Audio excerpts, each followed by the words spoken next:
During 2018 on the 5 Bytes podcast, I covered a lot of different jobs. Some deeply technical, others not as technical. So there were engineering positions, architect positions, but also jobs like project managers, technical sales, executive positions like director positions, and more.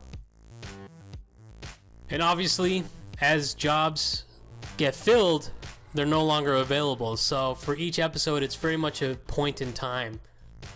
They're not evergreen. So if you go back to earlier episodes and try to click on the links for some of the jobs that I posted, it's just not there anymore. But I thought it'd be valuable for me to share some of the information on evergreen job sites and different resources that I came across in the last year that I think you guys might find useful. So at the beginning of episode 53, the 1-year anniversary of the podcast, I talked about those in the community talking to me about remote work opportunities, and those being pretty hard to come by and not knowing how to find those opportunities in particular. Several months ago, I came across this link, and it was actually just a GitHub repo, just using the markdown within GitHub when I first saw it, but it looks like now it's been published as a GitHub page, and the formatting is much nicer.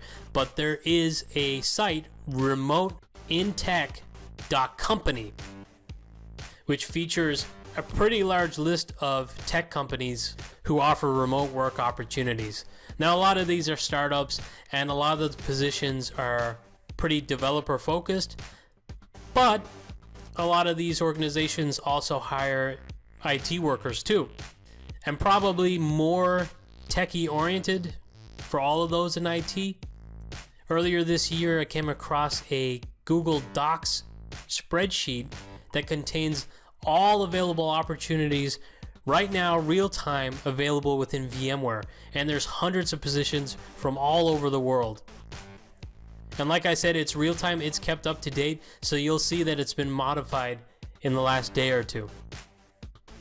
This year I also came across girlsintech.org, which is a job site that encourages vendors or companies who want to, in particular, attract female tech workers to their organization. They can post their job opportunities on girlsintech.org and find the best female tech talent out there.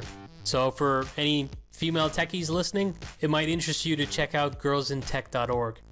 On an episode this year in the Scripts, Tricks, and Tips segment, I covered some really helpful resources on how to write a standout technical resume, which was shared by Emma Wedekind. She goes through formatting, what content to put in there, how to make it visually appealing, and shares some useful resources for designing the look and feel of the resume and more.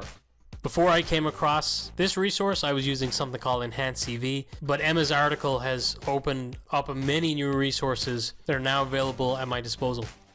In a pretty recent episode of the podcast, I featured Onisic, ONISICK.com, where Joe Onisic features a lot of different videos going through tips for those in the tech field, and they kind of fall in the line of career guidance, I would say.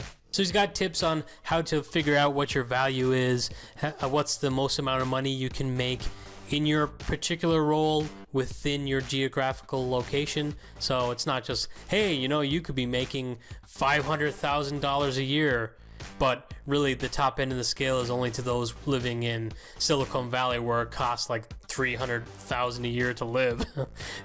This is real world practical advice just for all techies.